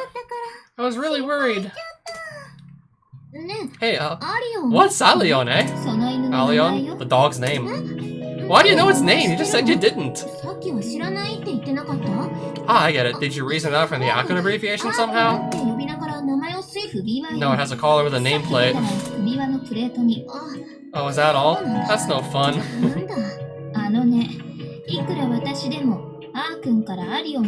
Not even I could have possibly gotten from the single letter A to Allion, you know? Can you please resist the urge to think of me as some all-knowing superhuman? I guess it's a bit of a stretch, but in your case, I wouldn't be that surprised if you accurately predicted the next 10 years of someone's life just from hearing their favorite number or something. Excuse me, have you perhaps mistaken me for some kind of soothsaying witch? Oh, come on, it didn't go that far. That said, if someone were to tell me they'd seen her brewing potions in a cauldron by moonlight, I don't think I would have dismissed the story out of hand. Thanks for finding him! I only looked away for a second and just vanished like that. I've been searching for ages. He seems to be rather thirsty. Are you keeping him properly hydrated? Yeah, but he's got a really weak stomach, so I only drink special water. And the supply I brought for him is already running low. Wait, did you give him some of that water? No, we thought it prudent not to let him drink unpurified water without consulting the owner first. Thank goodness. Thanks, that was really considerate of you. That's quite alright. I'm fond of dogs myself. This is a cute one. A boy, yes? That's right. His mom was Diana, second place in her category's National Dog Show last year. And his dad? Crap, this seems like it's going to last a while. For the disinterested layperson, listening to the prideful boasts of a dog fancier is sheer agony. Well then, how can I make my escape? Maybe I should just counterpunch and start lecturing those two about the relative merits of the TE-27 and 510 Bluebird? But as I was idly pondering these matters, from the sky above the quiet forest, usually silent but for the cries of birds and whispering branches, there came a soft but distinctive sound of propeller blades tearing through the air. Kazuki! That sound! It's a helicopter! A helicopter rotor! We gotta get back and tell everyone! Come on, let's hurry! We broke into a desperate run, craning our necks to watch the sky through cracks in the trees. The sound of the helicopter's rotor blades grew louder by the second. Soon, even the howling of its turbo shaft engine was perceptible through the din. Knowing that it was coming closer by the moment, we couldn't help but shout pointlessly for their attention. When we reached the camp, everyone already gathered underneath an opening in the canopy. Waving their arms furiously, they shouted to the sky, "Hey, down here!" Our voices were powerless, but we still rubbed our throats raw. Some of the group was frantically gathering whatever wood and grass they could, using old magazines from the buses, kindling in an attempt to reduce smoke. Others were picking up baseball-sized stones from the ground and throwing them into the sky with all their might, even knowing it was futile. This isn't enough. We really need something to announce our presence. I sprinted to the bottom of the ravine, my legs burning with exertion. Crawling into our overturned bus, I stumbled frantically down its length to the driver's seat. At my first violent twist, the key caught stubbornly in the ignition and refused to turn. After a few fumbling moments, I pulled the key all the way out, then jammed it firmly back in. After what seemed like an eternity, the cylinder finally moved on. Please. Please notice. I pressed down on the horn button in the center of the steering wheel with all the strength I could muster. A grating electronic sound echoed in the air, shaking my eardrums, but all too quickly the powerful blast of the horn ate away at what little charge was left in the battery. The volume decreased with every passing second. And as the helicopter slowly passed overhead, the droning of its blades all but erased every other sound in the valley. Soon enough, that noise diminished into the distance and was gone. We did what we could. We tried everything. But there was no way to know if it had been enough. What do you think? Did it work? Did they notice us? How are we supposed to know? Weren't they flying off to the right originally? They changed course and passed over us, didn't they? Maybe that means they realized we're down here. Then why did they fly off? If they noticed us, wouldn't they circle around or hover directly above? Maybe they weren't out here looking for us. That might have been a private helicopter. Couldn't they just be calling for help on the radio or something? That's definitely possible, or maybe their fuel was getting low, so they had to return temporarily. They'll be back again soon, that's gotta be it. In that moment, we were all united in a surge of hope. It wasn't just the prospect of immediate salvation. We spent nearly 2 days in this place, an isolated island, devoid of any hint of human presence. It was beginning to feel as though the rest of the human race might have just vanished from the earth in the instant we plunged off that cliff, and then that helicopter passed by. Even if they didn't notice us this time, another chance would come.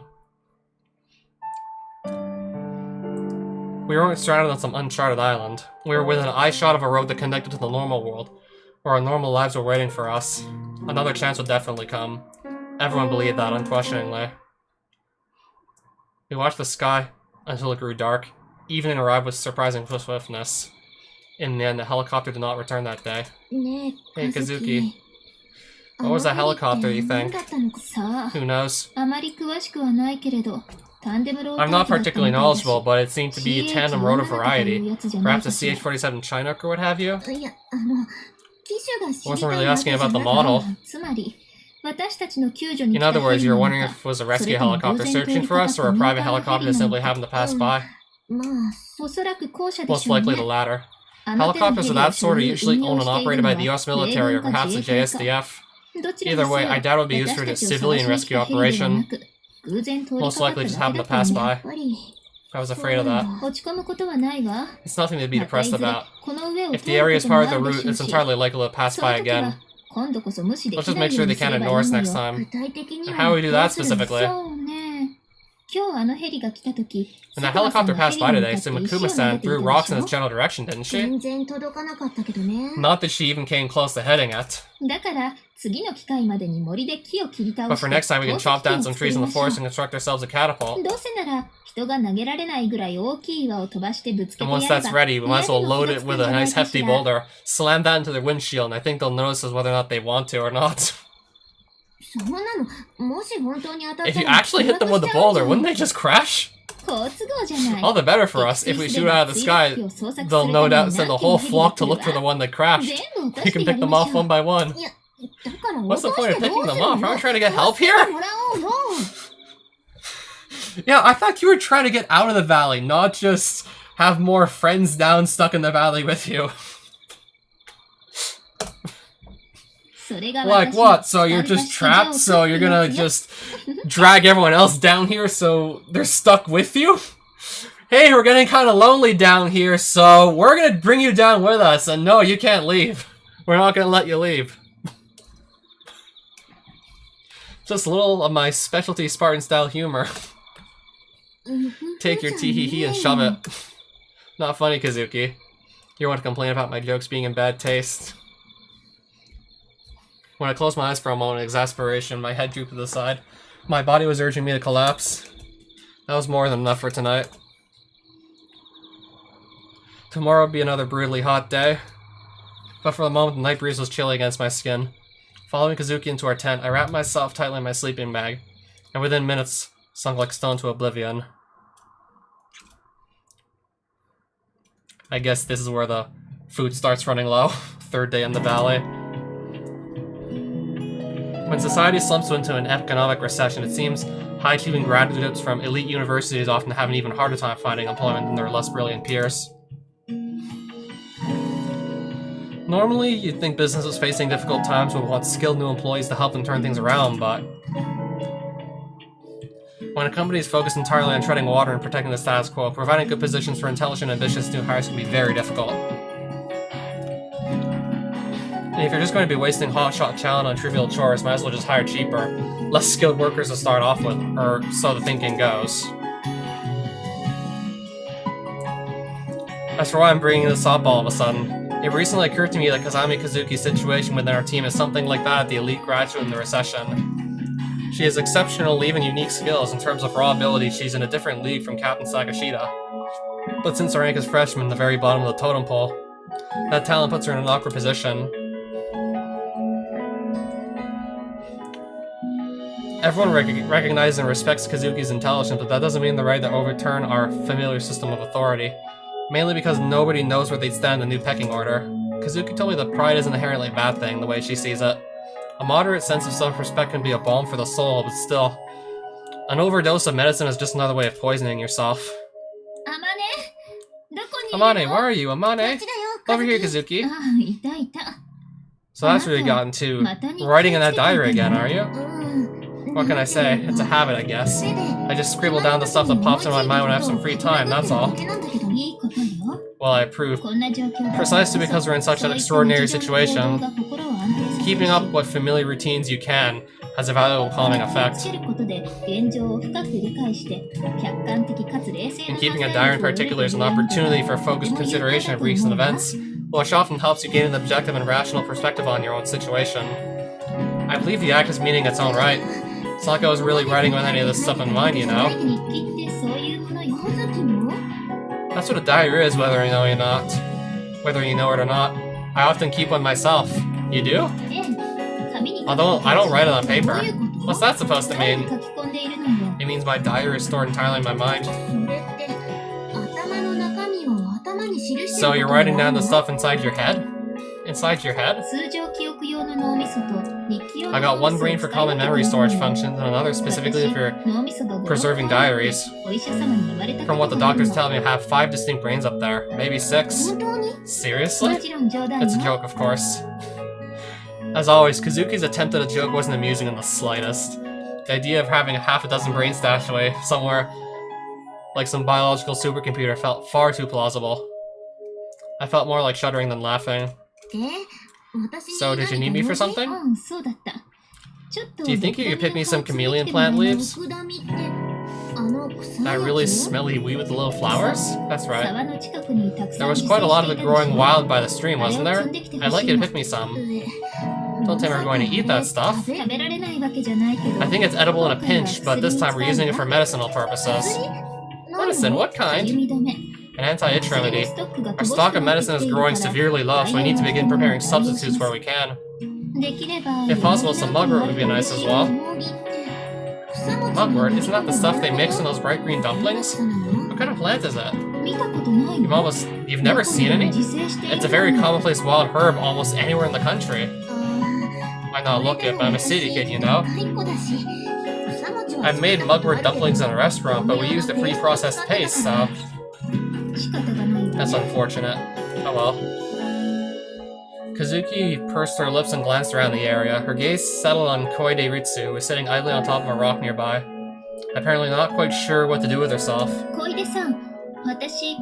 like to go pick some herbs with my partner. I'd like to go pick some herbs with my partner. Could you perhaps head to the big tent to look after Hiruka-san and Sakurai-san while I'm gone? Okay, but don't worry. Shouldn't be too troublesome a task. You just need to wipe their sweat and give them a little water at regular intervals. Would you be so kind? I'll be back very soon. Alright. Okay then, shall we go? Are you sure about this? What do you mean? I mean, Koide-san, he was Captain Sakashi's partner. If our leader were to find out Kazuki had been ordering our friend around, I had the feeling things might get ugly again. I don't see the problem. She didn't seem to have anything else to do now, did she? And considering her circumstances, having nothing productive to do probably feels rather awkward. I imagine she's fairly relieved not to be sitting around looking like a shirker. Oh, yeah. Our supply of food was limited and shrinking. Under the circumstances, idle hands could be seen as a drain on our resources. The sick and injured had no choice, but for those of us still healthy, there wasn't much excuse for being anything less than proactive. Koide-san's partner, Captain Sakashida, was currently off investigating the area with Mr. Ochi. Why hadn't they taken Koide along with our survey? Did they simply decide she would have slowed them down? I couldn't think of any other reason they would have just ditched her here. Why do you think they left her behind, Kazuki? Let's see, perhaps the captain's simply displeased with Koide-san at the moment? Why would she be? On our first day here, I was preparing to treat the wounded. I asked Koide-san to bring some water to a boil, did I not? Yeah, you did. And Koide-san used some of our bottled mineral water for the purpose without first asking the captain's permission. When the captain snapped at her about it, I believe Koide-san answered, but Kazami told me to do it. In other words, the captain didn't like the way she referred to you as a greater authority, right? That's correct. By obeying my order without question, I think Koide-san might have earned herself the label of enemy sympathizer as far as the captain's concerned. Unbelievable. What a thing to worry about at a time like this. I believe the captain herself understands she can't make her displeasure explicit right now, but she most likely can't help feeling irritated. It's just the way girls are, wouldn't you say? Well, maybe so. Female friendships tend to be power-based, specifically. When girls choose their friends, they pick someone they think of as an inferior. A girl inferior in academics, in appearance, at sports. Anything will do as long as they're a clear inferior in some respect. We can graciously and confidently allow them to become our friend. I let you become friend out of the goodness of my heart, and this is how you repay me? If you like that other girl's orders better, why don't you just go be her friend now? Something along those lines, perhaps. But if that's the problem, why is the captain not angry at everyone else, too? When you get right down to it, everyone's doing what you tell them. Doing what I tell them? I'm not sure that's exactly the right way to put it. If we implemented the plan, the individual who proposed it would assume responsibility for its success. I offered the alternative of putting things on hold for a while. I think everyone may have simply defaulted to agreeing out of reluctance to commit themselves to action. You think? I mean, I'm pretty sure everyone thinks you're a genius, Kazuki. I think we all figured your advice wouldn't lead us wrong. I believe I've already told you, but I dislike being called a genius. Don't get the idea it's a title to be jealous of, alright? When you become a genius, what you gain isn't admiration so much as envy and enemies. That right? Yes, it is. That would be the reason I had no friends. I'm quite glad I finally managed to find a tolerant and persevering young lady like yourself, Amane. Thanks, I guess. So, Kazuki, you seriously didn't have any friends? She didn't have the most outgoing personality. I couldn't picture her going out and trying to make a friend. I spent most of the 3 days glued to her by now, but if not for that accident, it was hard to imagine we would have ever gotten to know each other like this. If you stopped with the mocking body language and the ruthless honesty and the way you never let an argument drop, I think you'd be able to make some friends. In other words, you're telling me to become a different person entirely? I guess you could look at it that way. At this point, wouldn't such a change leave everyone more disturbed than anything else? Doesn't it get lonely? I've got you at the moment, I'm my little brother. I don't think of myself as particularly lonely. Kazuki, you have a brother? Yes, I do indeed. So what, does he take after you? Not especially, to be perfectly honest. Unlike me, he resembles our mother, so I guess you could say his kindness is the element that stands out. He's a sweet little thing. Really? So he's crazy smart too? I wonder. I don't think he's stupid, but he's overly honest and rather awkward, and since he's my younger brother, he can't escape being compared against me. As a result, a bit of hard work isn't enough to earn him much in the way of recognition, I'm afraid. He seems to be growing quite self-conscious about it lately. I see. Not surprising, I guess. Kazuki would be one incredibly hard act to follow. Everyone would naturally be expecting great things of her brother. Held up against the standard of his elder sister, the best achievements of a normal person would seem commonplace. At most, you could hope for a tepid, just what I'd expect from Kazuki's brother. But any minor mistake would get you a disappointed look that might as well saying, "Are you really related to a genius?" I can't help but feel a twinge of sympathy. That must be pretty rough. Avoid the temptation to pity him. It only makes him feel all the more miserable. Oh, yeah. Sorry. There are certainly many people who have expressed disappointment with my brother, his own parents among them. But he's very important to me and I love him very much. The rest is noise. Even if everyone else in the world despises him, it wouldn't change the fact that I love him more than anyone else. That's going a little overboard. You're talking about your little brother here, you know? Is it that odd? Well, I do understand my feelings are somewhat on the extreme end of the spectrum, but surely a big sister who's sweet on her little brother isn't so rare. Sweet? You? Sweet? I'd always viewed Kazami Kazuki as something like a walking beaker of acid in a school uniform. Sweet struck me as the single least appropriate adjective you could possibly apply to her. What's so surprising about that? It's only natural to be affectionate towards your little brother, wouldn't you say? For what it's worth, I do try my best to be a kind older sister. Out of character? Totally, absolutely, disturbingly out of character.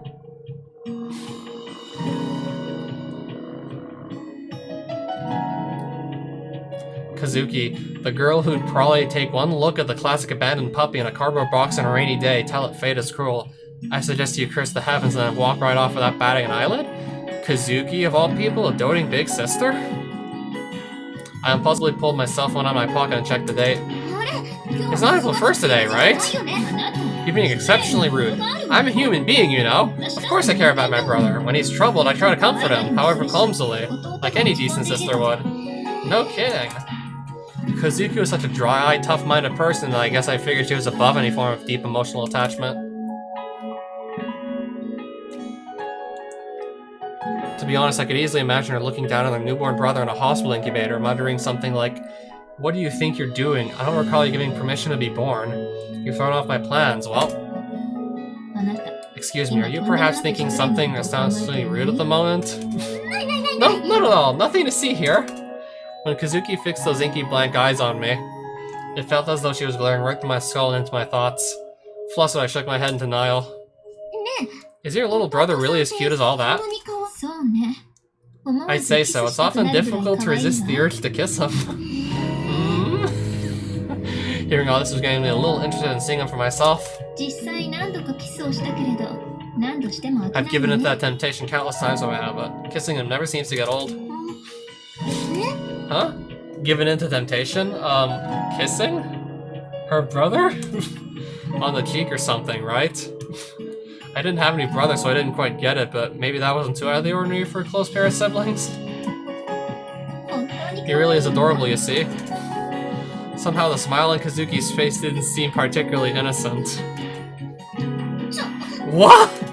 Even for a close pair of siblings, no, especially for a close pair of siblings. Wasn't that a little abnormal? Just what was this girl doing to her brother? Is something wrong? Your face has turned rather red. Hey, if I started giving you a lecture on immorality, would you just laugh me off?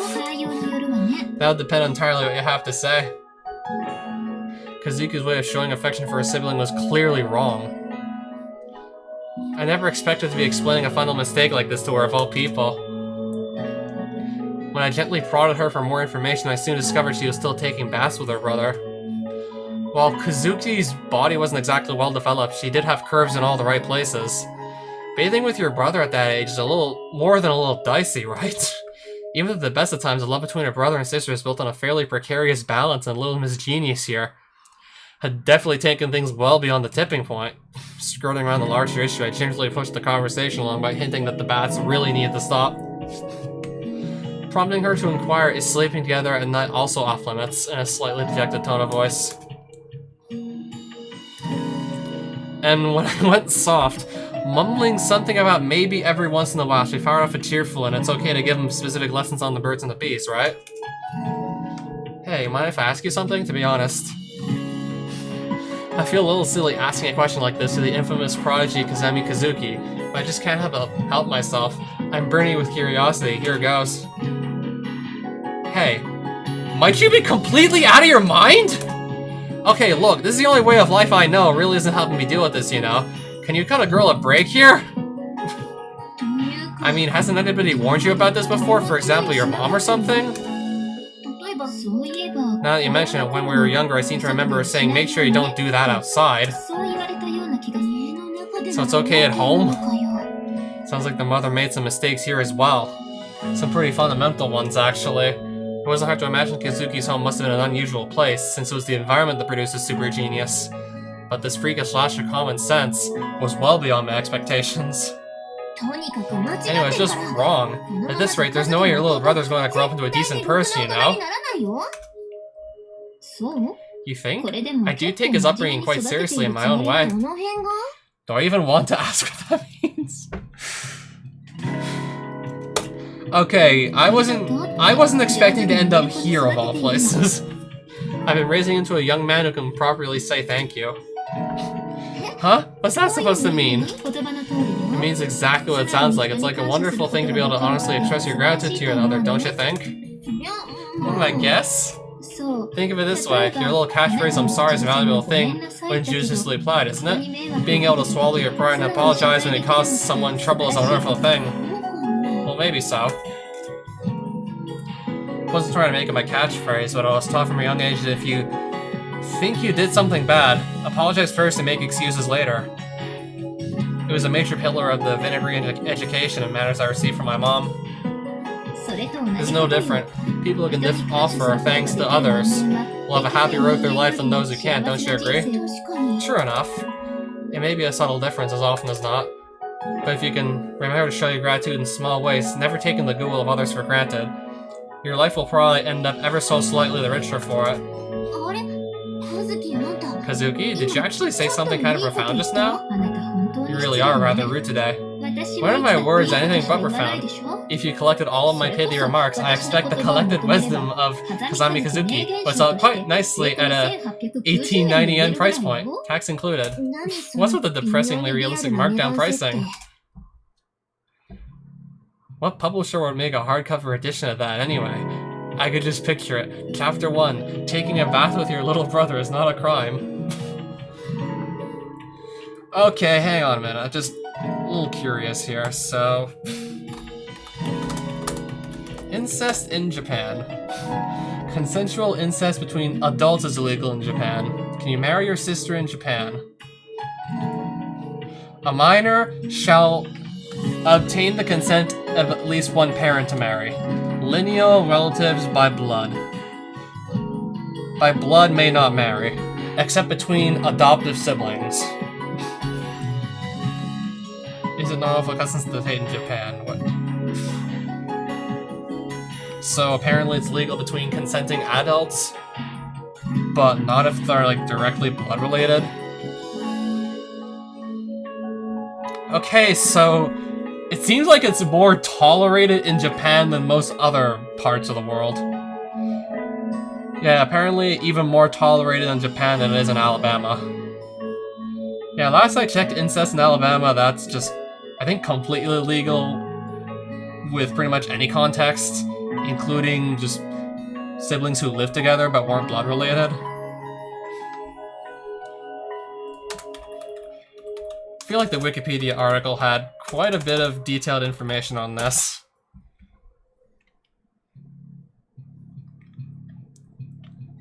Accidental incest. Incest, no. Incest legality in Japan. Incest pornography, no, I'm not clicking that. Yep. Let's just say I was getting these videos monetized. I'd immediately lose it here and then.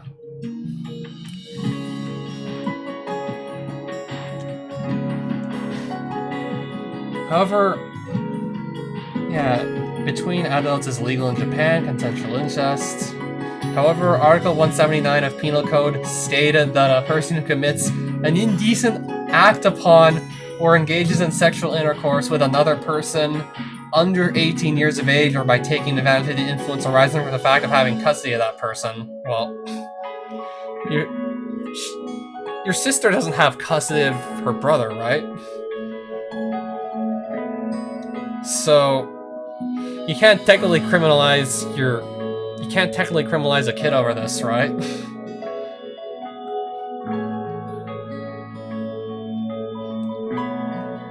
Let's just say having acts of sexual intercourse with another person you're related to under the age of 18 is punished in the same manner as Article 176, indecency through compulsion. Would be for imprisonment for not less than 6 months, but not more than 10 years.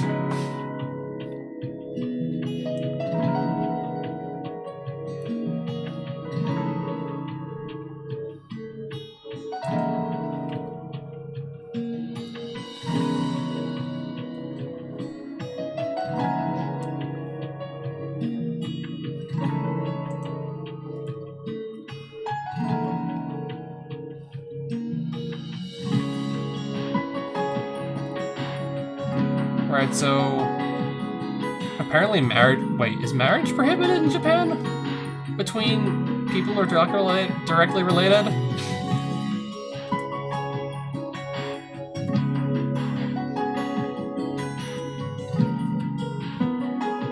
Okay, I'm looking at a map that says Japan, it's legal, but marriage is not.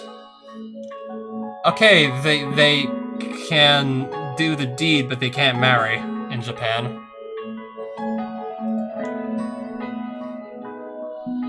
Yeah, still like many places in the world where it's just fully illegal outright. Including Alabama.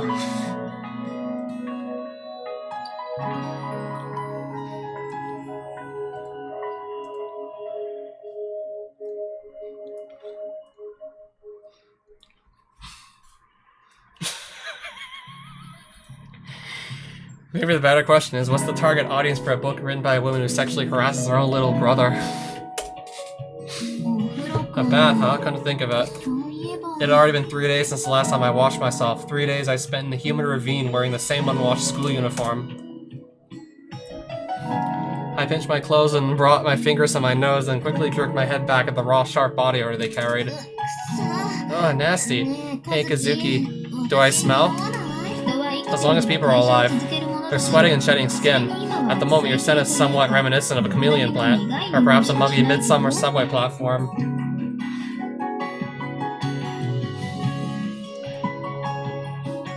I mean, does it really sound like Kazuki's sort of taking advantage of the fact that Yuji...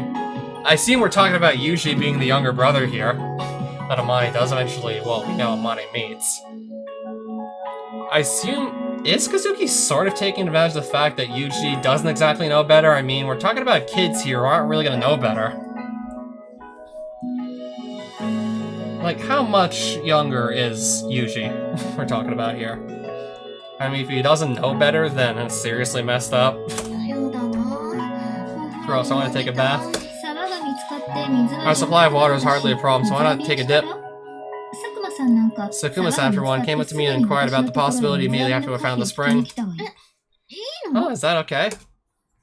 It certainly is. In fact, neglecting our hygiene might give rise to skin disease or the like. And given that fact, we've already obtained blanket permission from the captain, so no political problems either. I've bathed several times myself and I found the water quite pleasant. Why don't you tell me about this? Or invite me along for that matter? We're a pair, right? Well, because I don't want to be naked next to you, of course. Can you imagine the luxury of the misery of a mini car parked next to a luxury sports sedan? Why a car analogy? I figured it would be easier for you to understand. So who's the sports sedan and who's the mini car? What's the problem with mini cars? I love them for your information. They're cheap and easy to maintain, for one thing, but more importantly, they're incredibly light. And a wise man once said when it comes to turning, nothing beats a low-weight car, you know? So this is why I noticed you were disappearing every once in a while, Kazuki. You were sneaking off to take secret baths? I didn't particularly sneak anywhere. But no matter, after we've gathered the medicinal plants, how about you go straight to the spring and take a bath? There's no way that if I was actually... Assuming I was actually monetizing the videos I could monetize, there's no way I'd be able to claim any sort of money on this one. Yep. I guess literally the moment Kazuki started talking about taking baths with her little brother while kissing him. That's the moment the grant money just flew out the window. そうさせてもらう。 Yep. Grant money just went right out the window at that moment. A bath sounded fantastic, but we had other priorities.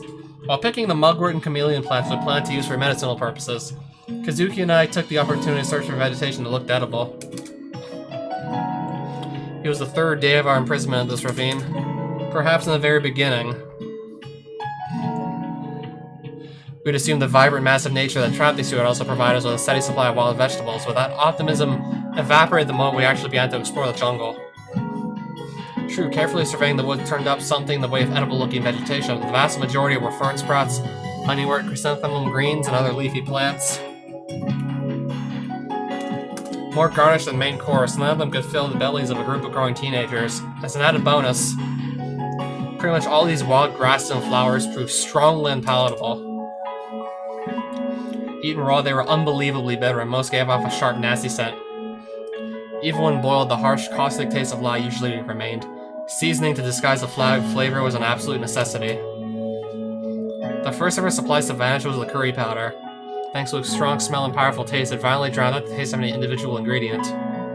It was our magic pixie dust, transforming anything into a tolerable meal. On the day of the fall, we each been distributed 2 tiny single-serving packets of curry powder to last us 3 days. Even combining my share with Kazuki's, our 4 packets didn't amount to much at all. Although Kazuki didn't trust me with all of our precious supply of food, she got downright angry when I tried to make curry croquettes using the powder and some potatoes. She was always strictly lecturing me about keeping our portions as small as possible. But any ingredient containing anything in the way of salt was a particular obsession. Her argument? Sodium can't be reduced inside the human body. Therefore, ingesting it from the outside is absolutely necessary. I think there was a Chinese professor who extracted raw minerals from plants and refined them with the salt, wasn't there? Maybe there was and maybe there wasn't, I don't have a clue. I just now remembered I read something of the sort in a young adult science magazine, but unfortunately I believe a large amount of raw plant material and fairly sophisticated processing equipment was necessary. Is salt really that important? Right now your body is still working through your reserves of sodium, so it's managing to cope with the shortage. But if this situation drags on or state of malnutrition advances, our need for salt will eventually become dire. So for now I want to stockpile as much as possible. For what it's worth, I've been doing like you said. I go really light on the salt, and I hid half our initial supply away and haven't touched it. Keep that hidden until the very end. And do not under any circumstances tell anyone you've done so. Okay, if you say so. What's the point of having salt if there's no food to put it on? If anything, it seems like we should be stockpiling stuff that can fill our stomachs, not a condiment. Since the fall, we've been getting on by potatoes. Carrots and the weedy vegetation we picked from the forest, without any meat or rice in our diet. We were starved for protein and carbohydrates alike. If we had to make a meal out of these scraggly bitter plants, I'd at least have liked to stir-fry them with a little crumbled bacon, flavored with a generous helping of butter and soy sauce and steaming white rice on the side. That's right, rice. We still had a supply of that being held in reserve, didn't we?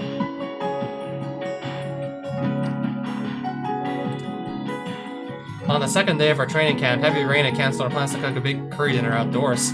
We'd been eating many of the ingredients for that meal, but not the rice it would have been served on. In other words, we had a 5-kilogram sack of perfectly good rice sitting in a tent somewhere. Just when were they planning to distribute that? There was no point in whining about bacon when we didn't have any, but I wanted some rice pretty badly. A nice fluffy bowl on the side would make a main dish of fried weeds seem a lot more tolerable. And if we had some shimeji mushrooms to throw in, it'd be... Mushrooms? Pardon me? Hey Kazuki, what about mushrooms? They grow just fine in the mountains, right? Let's hunt for mushrooms. I advise strongly against that. Mushrooms are dangerous. Why? Come on. I bet you'd be able to tell the poisonous kinds from the edible kinds, Kazuki. I have a certain amount of knowledge from my reading, but mushrooms vary widely by region, and I have no practical experience. Gathering mushrooms with nothing but a book as a guide is an excellent way to poison yourself. Such cases are all too common even in modern times. Mushrooms are off limits. I remember hearing the mushrooms with straight vertical gills are okay to eat, though. That's an old wives' tale. There are a number of mushrooms with neatly vertical gills that are fatally poisonous. I don't blame you for the thought, but stay away from mushrooms. It seemed like such a good idea. I suppose you could always feed a few to a girl you dislike. If she doesn't start vomiting up blood within 2 or 3 days, you can all eat the rest. That joke's in seriously bad taste. What joke? Although she smiled lightly, Kazuki's voice wasn't amused in the slightest. She was quite seriously and neutrally informing me of a potential exchange. If we wanted edible mushrooms, we might have to sacrifice someone first. At the moment, we had edible plants, unappetizing as they might be. There was no need to risk death for the sake of a few mushrooms. But if we were to eat up all the shoots and flowers and herbs, where was our next meal going to come from? If we're forced to eat mushrooms, who takes the first bite? A road to survival we couldn't follow yet. A road not all of us might be able to travel. Was Kazuki thinking of something like this when she spoke those words? Yesterday morning, had she already predicted that I would suggest gathering mushrooms? All of a sudden, her steady voice seemed strangely cold. I suppressed the urge to shiver. None of us want to die now, do we? Come on, let's finish up here and be on our way. With those words, Kazuki bent down to put away the plants we had gathered in the mess kit rice cooker we were using a makeshift bucket. Yeah. None of us want to die. Those brief, perfectly obvious words sent a cold shock through my body. None of us were hiding our grief or anxiety particularly well anymore. Everyone was nervous, everyone was scared, but I realized something from the deep spasm of terror I felt in that moment. Somewhere deep inside, we were probably still in denial. We were still optimistically averting our eyes from the cruel reality.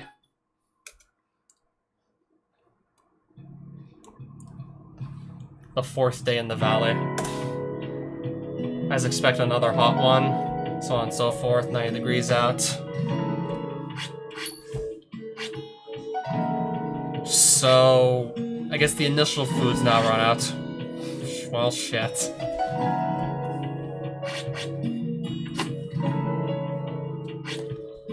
Alright, so... yeah, that was a lovely stream. I got to hear about exactly what Kazuki got up to with, I would assume, Yuji. I assume that's the little brother she's talking about. So yeah, Kazuki might have ended up in jail if she weren't dead. Well, I don't know. Yeah, we're talking about, like, it's technically legal in Japan. I mean, there's still a lot of obstacles that would just prohibit a lot of things happening in incestual relationships. I mean, it's more tolerated in Japan than most other parts of the world where, for example, it's fully illegal. Yeah, last night I just decided to quickly double check for the hell of it. Apparently in Japan, consensual incest is legal between adults, but they can't marry. And that key part between adults, so I think if a minor's involved, it's automatically illegal. On top of being highly, like, immoral, especially if there's no consent in the matter. And that just makes it worse.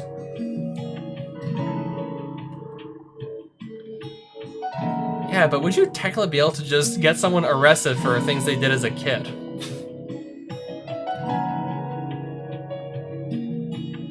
Yeah, so we got to learn that this stream. Yeah, so I'm gonna just sign myself off for now. I think I've been up for 2 hours and I'm just about ready to take the rest of the night off. Well, actually almost 2 hours. In 1 hour, 53 minutes. I'll just leave it here. While we're still at the bottom of the ravine, just wondering when the hell we're gonna get out. Even though we all already know that Amane is the only one who actually gets out of that valley alive. Everyone else dies down there.